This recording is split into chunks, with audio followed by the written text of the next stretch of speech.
So now we've seen the man of the moment, Daddy, dancing at the end there. I'm going to start all this over again, I think. So I'm going to put a few words around what we've just seen, if that's all right. And I hope I'm going to embarrass you. That's my plan, anyhow. So we know he was born in Malawi, and we know he's nearly 75, but that's why we're here on Saturday. So that means, quite amazingly, that he becomes no longer an active deputy lieutenant, he becomes a supplemental one. I can't believe that he will ever be inactive, and he should be supplemental, but those are the rules, sadly, so we're here to celebrate that, of course. When I looked at your history, I didn't know that Rashid in his day was a very fine seam bowler and a terrific slip fielder, but I suspect he made that up himself, probably. What I can imagine, he would have been very competitive, wouldn't he? And I wouldn't have liked to have faced him, I'm absolutely certain of that. He was also the youngest, he was the first Asian cub, would you believe, in Malawi. And as a Boy Scout, was presented to Mrs. Baden-Powell, apparently. Can you imagine him in his shorts and those knobbly Gatrad knees that we were seeing? And we saw there the headlines of his medical career, so we know that he trained in Leeds, and then at university in Leeds, that he went on to the Northwest, the hospital up in the Northwest, graduating in 1971.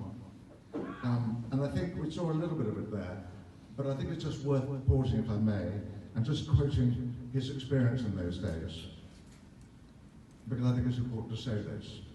So these are Rashid's own words. I experienced a lot of racial discrimination in those early years. It still saddens me now when I think back to the attitudes and behaviours of some people. They made it very clear that my face didn't fit. I recall one colleague in particular who constantly belittled and bullied me in front of others, but I made up my mind I would not be a victim, and I told her very clearly that I would report her to the GMC and would not tolerate her speaking to me in that way. The bullying stopped, and I'm so pleased that I stood up to her. So, ladies and gentlemen, we've made some progress, haven't we, since those awful days, but we've still got a long way to go. So I just wanted to pause and say that, Rashid, and good for you for standing up, and we must encourage people to continue to do so. And then he came here, won't be lucky, he came to Warsaw in 1983, then a consultant paediatrician, and then, of course, not long after, as head of the paediatrics department of Warsaw Manor Hospital, of course, we know so well. But also now Professor of Paediatrics and Chief Child Health at the University of Kentucky and the University of Wolverhampton, with a PhD from Wolverhampton as well. And more honours than I could possibly go through if we're going to have any sort of dinner tonight. I've been here all evening. Over 80 academic papers, as we saw, co-author of 2 medical books, an honorary senior lecturer at the University of Birmingham, a postgraduate examiner for the Royal College of Paediatrics and Child Health, and of course there is more, much more. So when he arrived here, what did he do? Well, first of all, he raised funds for the first purpose-built mosque that we saw up there.